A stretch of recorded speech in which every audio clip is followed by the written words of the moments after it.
प्रभु यीशु मसीह के मधुर और मीठे नाम में आज दिनांक 30 अक्टूबर दिन बुधवार को आप सब श्रोताओं का हम स्वागत करते हैं। आज के दिन के लिए जो वचन है वो लिया गया है न्यायों की पुस्तक उसका 11 अध्याय 11 पद। तब इब्तह गिलाद के पुरनियों के साथ गया और लोगों ने उसे अपना प्रधान और सेनापति बनाया। और इब्तह ने मिस्पा में यहोवा के सामने अपनी सारी बातें कही। प्रियो, आज हम इस्राएल के 9वें न्यायी अर्थात इब्तह पे ध्यान करेंगे। जब इब्रानियों की पुस्तकों में 11 अध्याय में विश्वास के योद्धाओं का वर्णन है तो इब्तह का नाम उसमें शामिल है।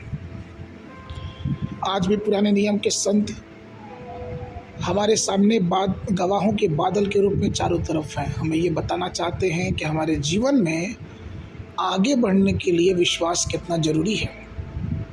इब्रानियों की पुस्तक उसके 11:40 में वचन कहता है, परमेश्वर ने हमारे लिए कुछ बेहतर प्रदान किया है ताकि वे हमसे अलग होकर सिद्ध ना हो। प्रियो, इब्तह एक वेश्या का बेटा था। गिलाद ने एक रखैल से इब्तह को जन्म दिया, इसलिए गिलाद के अन्य पुत्र इब्तह से बड़ी घृणा करते थे और यहाँ तक कि उसको अपने पिता का उत्तराधिकारी भी नहीं मानते थे। इब्तह अपने भाइयों से बहुत परेशान होकर दूर तलक चला गया, लेकिन फिर भी परमेश्वर ने इब्तह को चुना।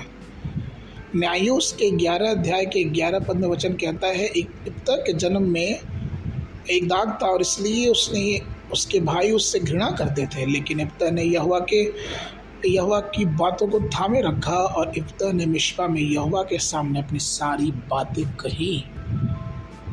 कई बार ऐसा होता है कि हम भी ऐसे जीवन के अनुभव से होकर गुजरते हैं और हम प्रभु के सामने अपनी बातों को नहीं कर पाते। प्रभु के सामने अपनी सारी बातों को कहने का तात्पर्य होता है कि हमारा पूर्ण विश्वास प्रभु पे है। प्रभु की दया से इब्तह जो था वो इस्राएल का न्यायाधीश बना। उसने 6 वर्षों तक इस्राएल पे न्याय किया। इतना ही नहीं, वह एक पराक्रमी पुरुष भी था।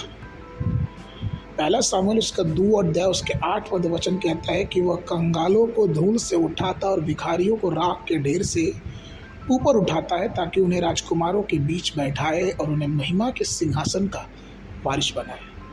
पहला कुरिन्थियों उसके 12 अध्याय 22 और 23 पद कहते हैं, परंतु देह के वे अंग जो औरों से निर्बल देख पड़ते हैं बहुत ही आवश्यक है, और देह के जिन अंगों को हम आदर के योग्य नहीं समझते उन्हीं को हम अधिक आदर देते हैं, और हमारे शोभाहीन अंग और भी बहुत शोभायमान हो जाते हैं। परमेश्वर के प्रिय लोगों, प्रभु हमारी बातों को सुनता है। अगर हम उसके सामने अपनी सारी बातों को कहें तो परमेश्वर धर्मी और विश्वास योग्य है कि वह हमारी सब बातों को सुनता और समझता है।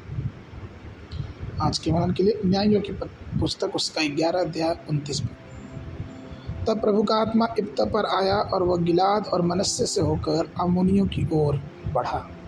बाइबल अध्ययन के लिए सुबह के समय यिर्मयाह नबी की पुस्तक उसका 20 और 21 अध्याय, शाम के समय 2 तीमुथियुस उसका 4 अध्याय।